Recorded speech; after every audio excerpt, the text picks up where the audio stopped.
With our gathering today, we celebrate a new beginning and join in a time-honored Westminster College tradition. Out of respect for this tradition, we ask that all cell phones be placed on silent. I declare the 2017 New Student Convocation open. Please remove your hats and please rise for the invocation.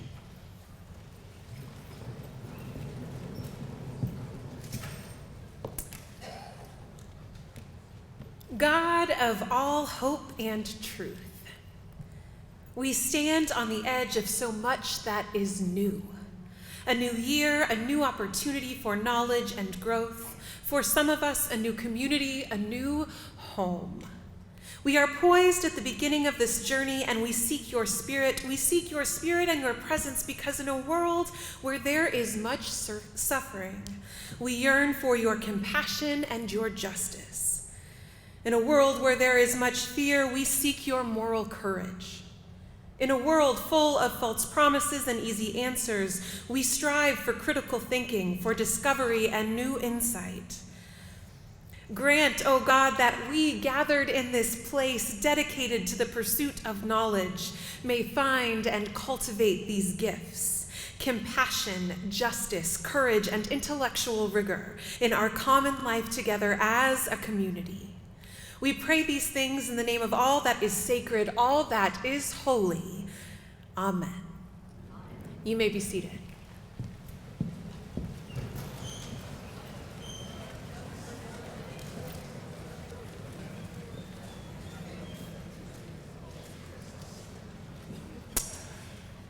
Good afternoon, and on behalf of the faculty, welcome to all of our new students, parents, and families. We are so glad to see you here today. Over this past summer, I had the great pleasure of chairing a search for a new Vice President and Dean of Student Life. We had 80 applications in all for that position, and the search committee and I spent a lot of hours this summer evaluating credentials and eventually interviewing some excellent candidates for the position.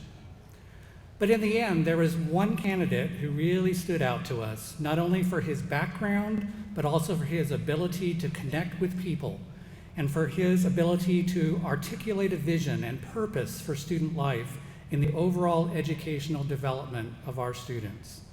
And that's critical because we at Westminster value the development of the whole student, not just the courses you take, but also through the rich co-curricular experience that Westminster offers. And so we were so pleased when Bomani Spell accepted the position. Dean Spell has a Bachelor of Arts in History from Southern Illinois University at Carbondale and 2 master's degrees from SIUC, one in history and the other in higher education administration. And he is currently working on his doctorate, also in higher education administration from that institution. Dean Spell comes to Westminster from Tuskegee University in Tuskegee, Alabama, where he served the last several years as Dean of Students and Assistant Athletic Director.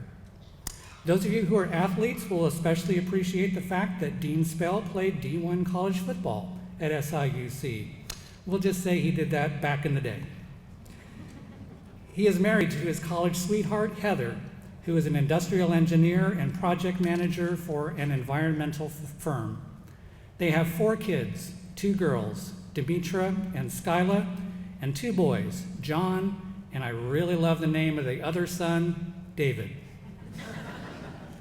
Bo and Heather have been community activists in Southern Illinois and are also foster parents, having taken in over 30 kids over their lifetimes. And yes, he's still involved with football, having coached junior high football for 7 years. He tells me that he's a Chicago Bears fan, though, so, Missourians, you may need to try to convert him to the Kansas City Chiefs. Please join me in welcoming our new Dean of Students, Bomani Spell.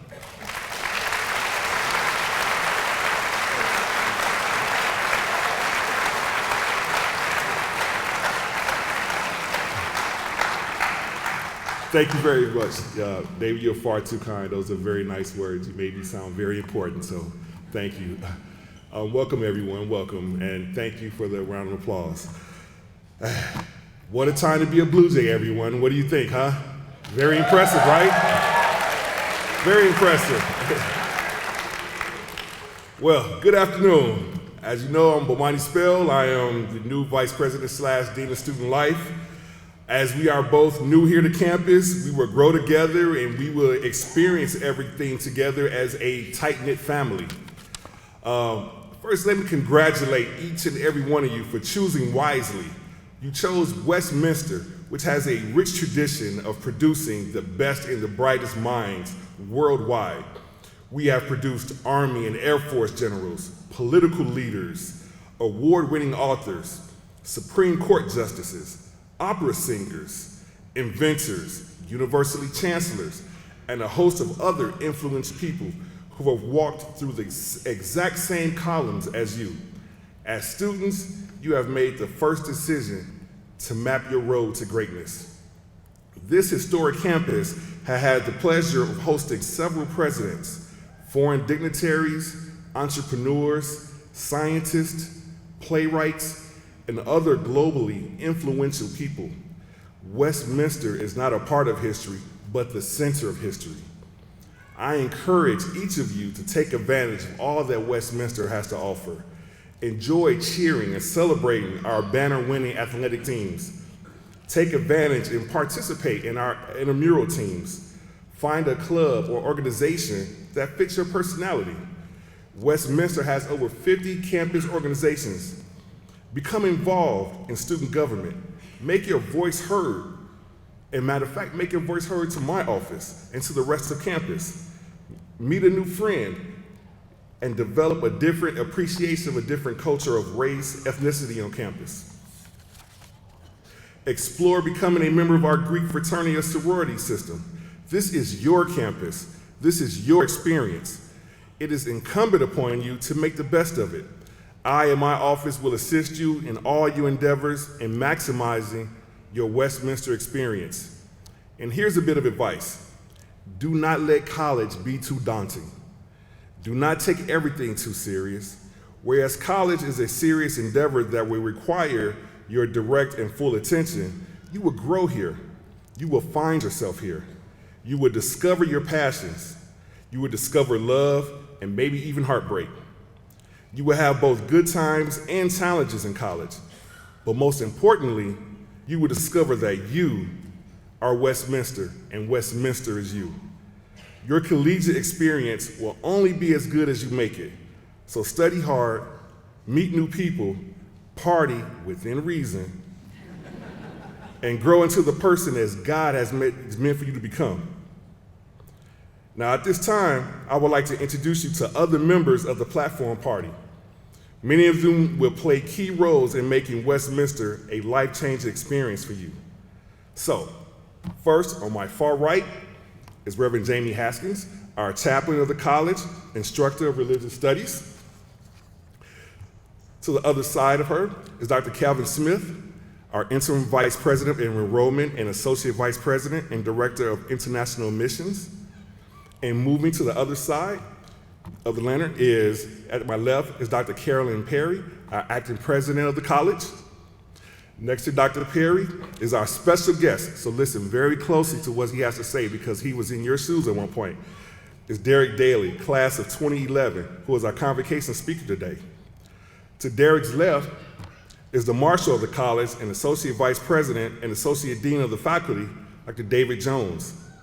And finally, but not least, to Dr. Jones' left is our current student body president and someone you will get to know, Ms. Nydia Creech, class of 2019. Now, at this time, I would like to call to the podium Dr. Calvin Smith to present the new class. Dr. Smith.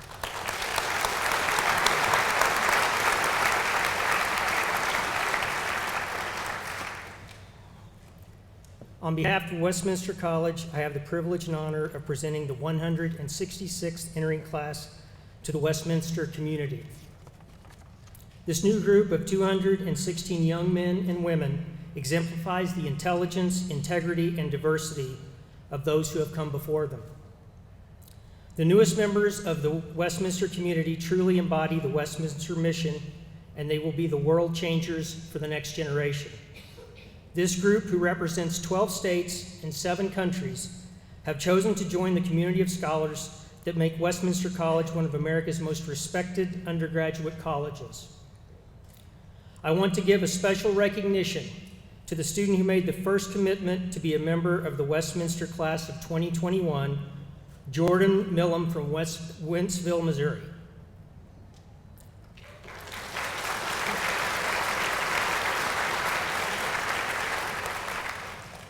We are also proud that 26 of our new students have a legacy connection to Westminster, a grandparent, parent, or sibling who has attended here previously. And one of our new students who chose to come here is the son of a Westminster staff member. At this time, I would like to ask the class of 2021 to stand.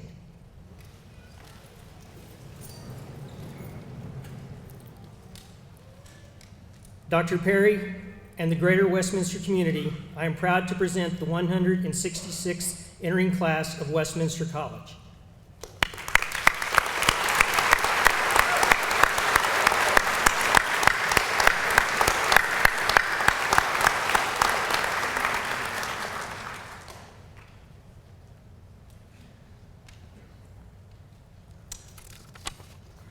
Class of 2021, you may be seated.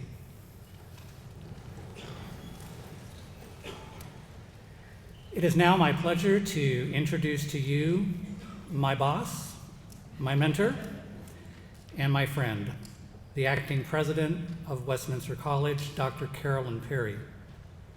Carolyn is the epitome of Westminster, an embodiment of all that we value: fairness, integrity, respect, and responsibility are Westminster values, and they are Carolyn Perry.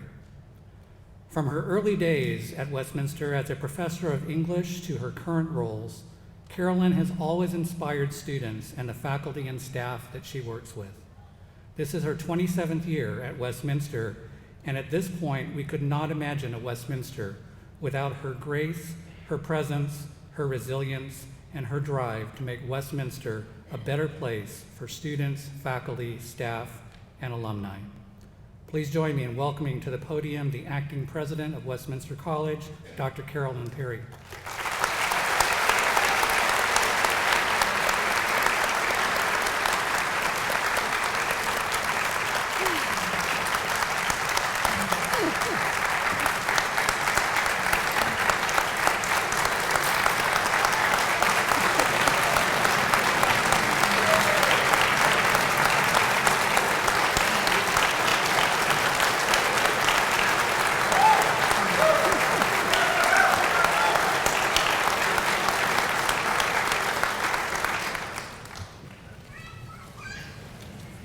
My goodness, thank you all so very much. It is just amazing and wonderful to be here before you today. Thank you. I'm actually the happiest because I got to be the one to introduce our speaker today, and it is a great privilege to have that honor. I would say that it's Derick Dailey who exemplifies everything good about Westminster College. He's a lover of learning, a man of deep character, a leader of service that consistently commits himself to causes that are higher and broader than himself. A native of Little Rock, Arkansas, Derick came to Westminster in the fall of 2007. When I became Dean of Faculty, Derick was the first student who just came by to see me, just to come by and see me. I hadn't met him yet, and I wondered why he was dropping by, but what a delight that was. Derick was eager to talk to me about his research interests, his future plans, how he wanted to see Westminster improve. Derick has always been frank. There's no hiding what he feels and thinks, what he loves and what concerns him. He wanted me to know him, but he also wanted me to know what mattered to him, what he was willing to fight for to make our community better. In many ways, Derick was the typical Westminster student with the same struggles of getting to class on time and frustrated by difficult exams. But he was determined to be so much more. And he was not only willing to fight for what he thought was right, but he was determined to bring others alongside him. And what a joy it has been to be with him. Because of Derick, we have the Poverty Initiative, a strong group on campus committed to serving those in need. Because of Derick, we have the Office of Diversity, because as a student, diversity was a cause he would not let go of. Because of Derick, we see the world more clearly and are more committed to justice, both on campus and off. I can say without hesitation that Derick did come to Westminster, like you, a wide-eyed 18-year-old, but he left it a much better place. During his 4 years at Westminster, majoring in political science and religious studies, Derick was always out in the community, serving. He built a children's library in Ethiopia with another student after winning a $10,000 grant. He served as a board member on the international organization Bread for the World. And most important, and through it all, Derick loved his fellow students, always taking the time to build others up and inspire them to be their very best. I know this because I witnessed the impact Derick had on my own children, and I will always be thankful for that. Now, I could go on at great length about all of Derick's other accomplishments since he left Westminster, but please read those for yourself. It's a long list. He taught with Teach for America in the Mississippi Delta. He graduated from Yale University with a Master's of Art in Religion, and just last spring graduated from the Fordham University School of Law in New York City, where he served as a Stein Scholar for Ethics. He was also board chairman and chief executive officer of the National Black Law Students Association, leading 6,000 alumni and student members from around the world. Derick is currently an associate at the law firm of Dowd Bennett LLP in St. Louis, and we couldn't be more delighted to welcome him back. Please join me in giving a very warm welcome to a most outstanding Westminster alum, Derick Dailey. Thank you.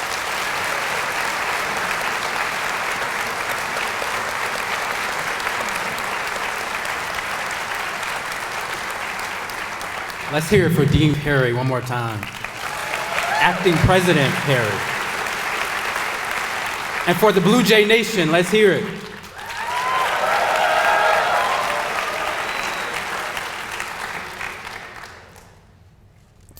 To Acting President Perry, to members of the Board of Trustees, senior administrators, to the faculty of this great college who demand and sustain academic excellence that rivals any institution around the world, to the staff who ensure continuity from year to year, you breathe life into Westminster's mission and vision.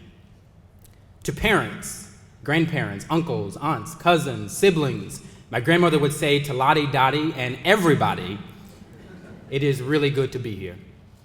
To you, the class of 2021, it is indeed a pleasure and a tremendous honor to be your convocation speaker.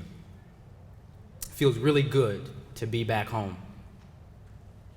I will be brief this afternoon, and we have been in the heat for quite some time, and many of you need to put the final touches on your rooms and your move-in plans as you prepare for what will no doubt be 4 of the most transformative years of your life.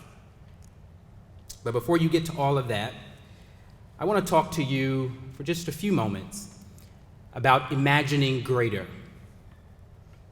And I'd like to do so by lifting up 3 topics. The first, laundry. The second, love. And finally, LinkedIn.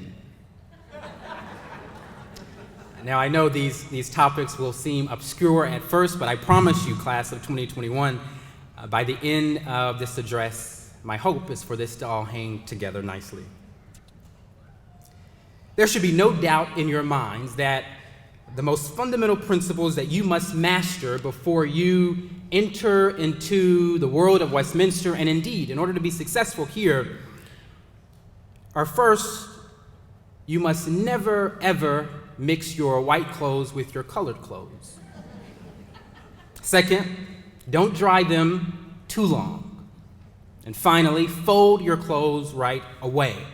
Now, I speak from personal experience when I say if you don't fold your clothes right away, you will be that student meandering through Culture Science Center or in JCI as wrinkled as a raisin. Don't mix the colored and the white clothes, your parents will indeed instruct you. Fabric softener is no substitute for laundry detergent. Mom will remind you. My grandmother graduated from the colored high school in Little Rock, Arkansas as a salutatorian at the age of 15 in 1944. She was accepted into Lincoln University just down the road from here, but she couldn't afford it. So she was forced to stay home and care for her ailing mother. My grandmother's name was Juanita. She worked for the federal government at the VA hospital in Little Rock as a laundry worker. She folded other people's clothes. She washed them, she dried them, she ironed them. Juanita walked with a switch in her hand. I remember this vividly. She walked with a switch in her hand, and she exuded confidence and poise. She sang tenor in the church choir, and she loved to spend alone time in her garden. She retired from doing laundry when my twin brother and I were born in 1989. As was the case for so many during her time, my grandmother never achieved her optimal professional aspirations in life. However, her pursuit of excellence, despite grim experiences, inspires me and challenges me to confront every test and every trial with excellence and with honor. Doing laundry was a tedious task, Juanita would say. Getting the right crease, folding the shirts just the right way, it was somewhat of an art for her. She took pride in her work. She worked with integrity and with great passion. Class of 2021, believe it or not, you'll be doing your own laundry real soon, figuratively and literally. And I encourage you to do it with excellence. No matter how mundane the task, do it with integrity. No matter how obscure, do it with overwhelming character. No matter how tired you get, do it with pride. Reverend Dr. Martin Luther King Jr. put it this way: if a man or woman is called to be a street sweeper, he or she should sweep streets even as Michelangelo painted, or Beethoven composed music, or Shakespeare wrote poetry. He or she should sweep streets so well that all the hosts of heaven and earth will pause to say, here lived a great street sweeper who did his or her job well. Now let me be clear. My grandmother was not called to do laundry, but the unfortunate realities of sexism and racism and poverty chose her lot for her. She did choose to be her best. She chose to get up early every morning and give it her very best shot. Juanita did that which she did not choose, with grace and with honor. Now, love is a complex topic. While at Westminster, many of my friends fell in love, they fell out of love, some of them fell around love. Some got married, some are still dating, while others vowed never to speak to one another again. I don't want to talk to you about that kind of love today. I want to talk to you about the love known as philia. It's the Greek word where we get the name Philadelphia, and it means brotherly love. Now, this kind of love is rarely talked about today. Love is somewhat of a taboo topic. It's nearly off limits in corporate America, in academia, in society writ large. We just don't talk about love. And yet, love is the only tool we have to repel hate and evil. It's the only thing we have left to tear down the barriers that seek to divide us. Now, growing up in Little Rock, Arkansas, each Sunday, my pastor would tell the congregation, quote, "I love you, Bethel," end quote. Now, Bethel was the name of my church, and the church would respond in a rousing unison chorus, quote, "We love you too, Pastor," end quote. That experience, the call and response each week, had a profound impact on me. I learned what love was not I love you was not my pastor's way of saying, I agree with you, or I affirm your every choice, but rather that I see you, and I affirm your humanity. I affirm your right to exist freely, wholly, and completely the way in which you've been created to be. No strings attached. Now, you don't need me to tell you that we could really use a lot more love today in our country and in our world. I venture to guess that here at the college, we could use a little more love in our families, among our groups that share differing ideologies, among our leaders, and especially love for ourselves.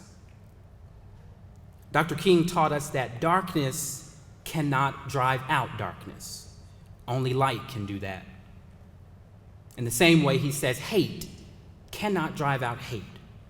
Only love can do that. Class of 2021, love each other. And I mean that. Love each other. It doesn't make you weak, doesn't make you weird or strange. It doesn't mean you've ceded ground on any firm belief you have. Those who love are strong because loving others requires unparalleled strength. So I encourage you to love in spite of what they say. Love in spite of how they treat you. Love freely and do so knowing that you are loved. During your 4 years here, I encourage you to love this college enough to push it to be the very best it can be and ought to be. Love it enough to tell the hard truths and the uncomfortable realities that plague it. Love one another enough to engage in rigorous intellectual debate respectfully and with humility. Love your countries and your world enough to resist every temptation to divide, every temptation to tear down, and every temptation to destroy. Reject every proclivity to steal that which is of value to another, their culture, their religion, their values, their humanity. Honor one another, support each other, stand up for each other. In short, I implore you to work every single day to dethrone yourself from the center of your own reality by embodying the adage of walking a mile in another's shoes. So, before you offer your opinion, before you pass judgment, before you tell us how you feel, take a minute, maybe two, reflect, and work to see how the other sees. Finally, let me say a bit about Langton. Now, anyone who's been around Westminster for a short period of time knows the Langton that I'm referring to. He is affectionately called Dr. John. He is one of the academic giants of Westminster, and Dr. John did something for me that few have ever done. Dr. John helped me learn to think. I took political theory with Dr. John, and subsequently I served as the academic tutor for the course. Here we studied the writings of Aristotle and Machiavelli. We learned of Thucydides and the Peloponnesian War. We honed the words of Pericles, and we wrestled with the nature of the human condition, the prospect and failures of power, and the normative tensions that define every society. I'd like to share with you three basic and fundamental categories of thought that Dr. John invited his students to consider with the hope that we might more fully understand and speak to the conditions of men and women. The first category deals with the state of things. What is the case, Dr. John would ask his students. When we look out at the world, what do we see and hear and feel happening in the world? What is going on? What is real? Where are we? And in so asking, we also ask, how did we get here? And where do we go from here? So what is the case? What do we see when we look out at the world? Well, we see what the United Nations has deemed the gravest emergency since World War II taking place in the Horn of Africa, in Sudan, in Nigeria, Somalia, and Yemen, where 20 million people are starving as I speak.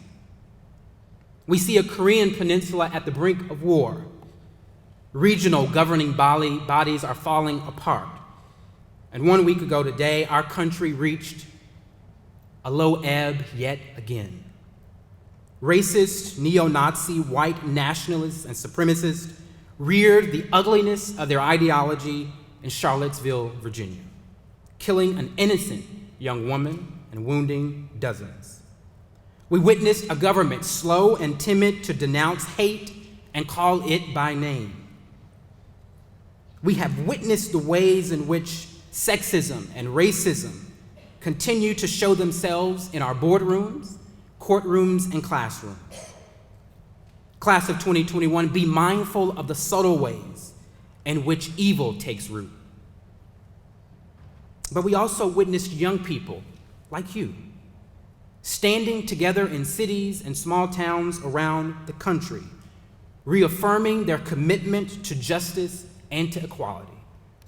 We saw clergy praying on the ground at the University of Virginia to purge and purify the very ground that the racist attempted to defile. That is the case. Dr. John proceeds to ask the class, what ought to be the case? In other words, if things were where we wanted them to be, or where they ought to be, what would that be? Normative theories would argue that we ought to exist according to the principles of justice, and that simply put, the good society, the what ought to be society, would not be beset and vexed with the problems plaguing the current society. In short, our founders put it this way: we hold these truths to be self-evident, that all men are created equal, that they are endowed by their Creator with certain unalienable rights, that among these are life, liberty, and the pursuit of happiness. Others started their description of the good society this way: we, the people, in order to form a more perfect union. The prophet Amos put it this way: but let justice roll down like water, and righteousness like a never-ending stream. Now, it's clear that the founders left black and brown people out. They left women out. They left the poor out. And yet our job is to conceive of the good society in a more perfect way, consistent with justice and democratic values. Finally, in order to move from what is to what ought to be, one must offer a transformation strategy. This strategy lays out a vision that will enable society to get from where it is to where it ought to be. It closes the gap between evils such as racism and sexism and hatred, discrimination and poverty and war, with things like equality, justice, peace. Class of 2021, I offer you laundry and love as a possible strategy. Do your work, whatever it be.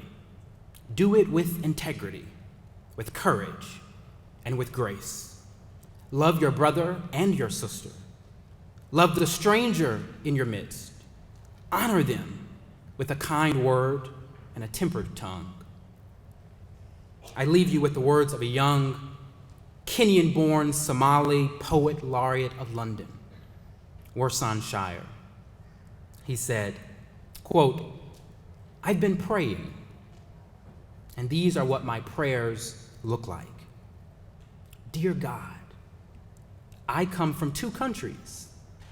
One is thirsty, the other is on fire. Both need water. Class of 2021, be water. And with that, I wish you well on your journey. Thank you.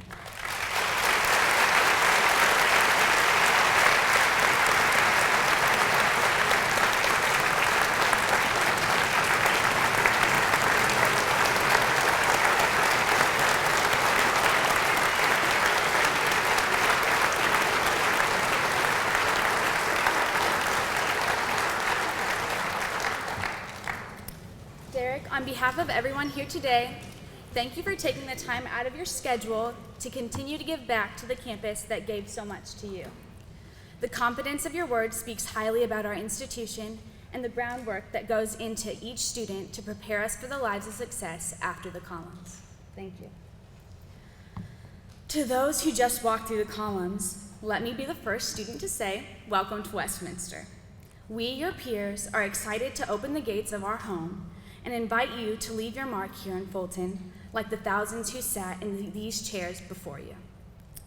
It is possible that in this moment, you all do not realize the significance of today, and 2 years ago, neither did I. I'm Lydia Creech, junior from Republic, Missouri, and vice president acting as president of our Student Government Association. When asked to address the class of 2021, many things crossed my mind as to the words of wisdom I should share with you today. Let me start by saying I'm not going to tell you which classes to take, social groups to join, or how much sleep you should get each night. Because we all know you aren't going to be thinking back to this day when you're staying up all night preparing for a big final or deciding what classes to take next semester in order to reach your goals, or whether or not you're going to take a midnight trip to Taco Bell with your entire suite. It's just not going to happen. That's okay. As I was writing this speech, reflections of my past at Westminster became vivid in my mind, and I began to think about, what do I wish that I was told at my convocation ceremony just 2 years ago? So here are a few nuggets of wisdom that I hope you will take to heart in this busy and exciting time. First and foremost, this community is now yours to mold. From the moment you leave this convocation, you will begin to shape the future of Westminster through your actions. It will be up to you to decide where to put your time, talent, and treasure to use. Think critically about your decisions and weigh your outcomes. Only you can decide what will work for you, so don't let anybody else make those decisions for you. When you leave Westminster 4 years or more from now, she will look different than she does today because of your efforts. Second, we have expectations of your class, and your class has expectations of us as an institution. We expect the class of 2021 to be dedicated students and motivated individuals. In return, you want opportunities to prosper, to grow, and to learn about yourself. These moments are yours to seize, so take advantage of your resources that we have. Our most important resources are our professors and faculty. Utilize your professors, get to know them, develop and maintain these key relationships. Student success at Westminster is driven directly from the dedication, time, and effort given by our faculty, so don't forget to thank them along the way. Staff members at Westminster will also help you succeed if you seek the opportunities. I have experienced firsthand that Westminster will make the commitment to your success as long as you make the same commitment to your success and to hers. Finally, let us go over the values and guiding principles here at Westminster: respect, fairness, integrity, and responsibility. I wish I would have been told this more my freshman year, because your actions from this day forward will be judged by these criteria, whether good or bad. Remember, the decisions you make reflect not only upon yourself, but also on your peers and the institution that sustains us all. I have learned that college is not just about books, classes, and studying, but more importantly, a time for growth mentally, emotionally, and physically. New students, your Westminster experience has officially begun. It is my sincere hope that Westminster becomes your home away from home as it has become mine. Remember that Westminster isn't just the buildings or the classrooms. Westminster is the people you will meet or have already met. It is the faculty that support, encourage, and inspire you to greatness. It is the staff who mentor and help you grow as leaders. But most importantly, Westminster is you. every single one of you. Take this message with you along your journey, and your experience here will be exactly what you make of it. I hope it is a happy and a successful one. I'm excited to see what amazing things you all bring to Westminster. Let me close with a quote from Ralph Waldo Emerson. Unless you try something new, unless you try to do something beyond what you have already mastered, you will never grow. Thank you.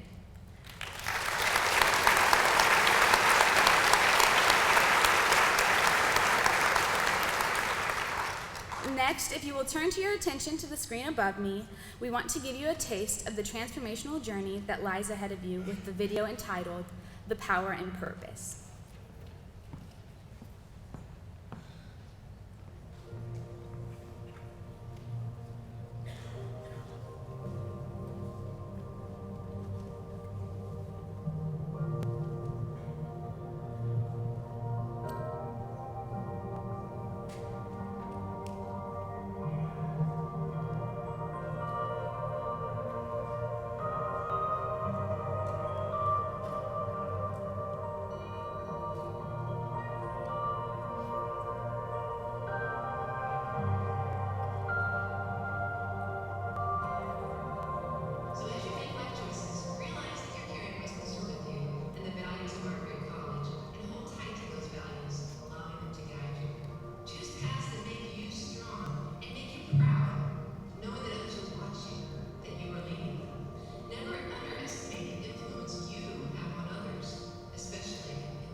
Now it is time for you to learn a Westminster tradition that accompanies every official ceremony on campus, the singing of the alma mater, which is printed in the back of today's program. Kelsey Slaughter, accompanied by Dr. Natasha Sexton, will first teach you the alma mater, and then we invite you to stand and sing it with her.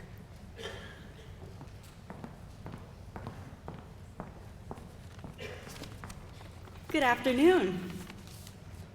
All right, well, I think what I'm going to do is I'm going to go through the alma mater just one time, and then I'm going to go verse by verse and teach it to you in sort of a call and response pattern. So I'll sing it, then you sing it back, and then we'll do it once more all together while standing.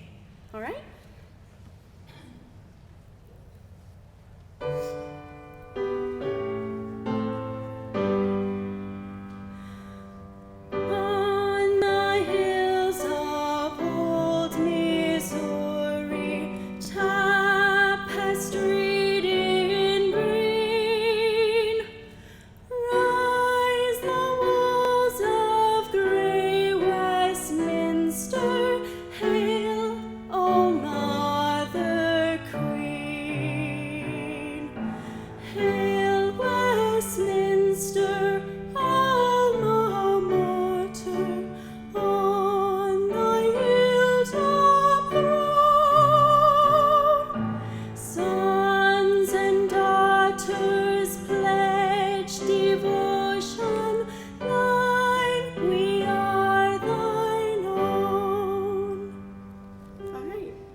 So, thank you.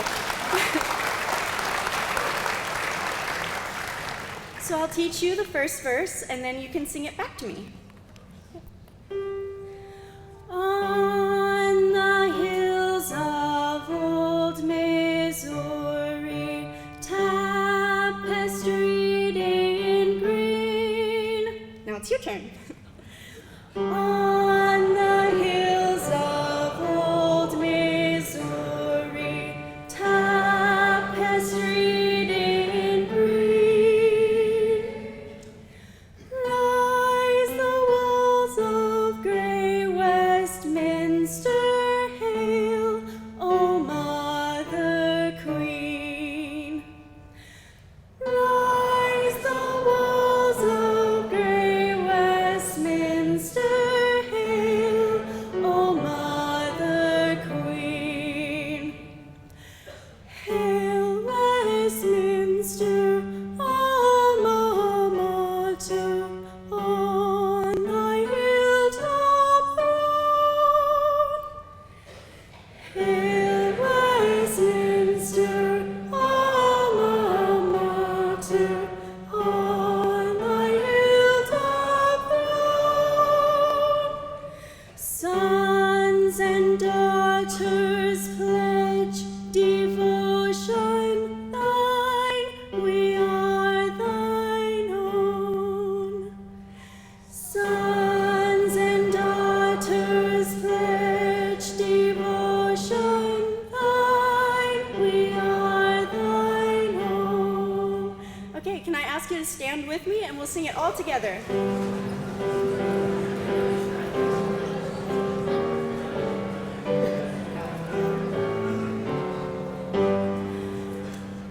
On the hills of old Missouri, tapestried in green, rise the walls of gray Westminster.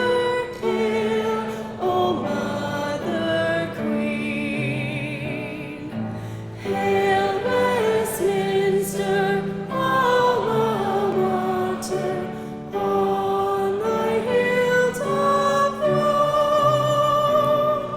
Sons and daughters pledge devotion thine, we are thine own.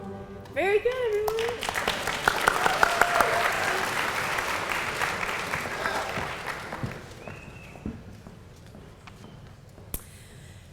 And now, Westminster community, receive this benediction.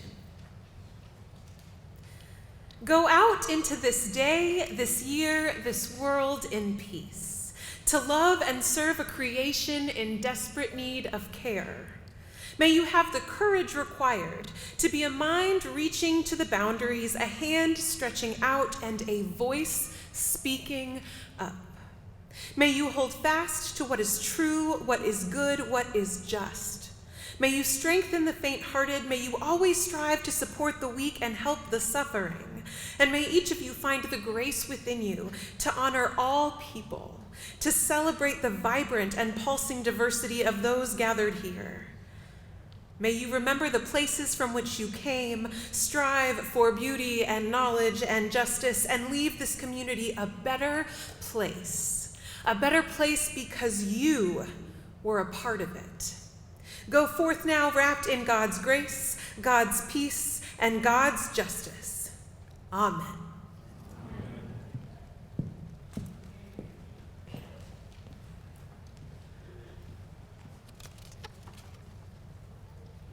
You may now put your hats back on.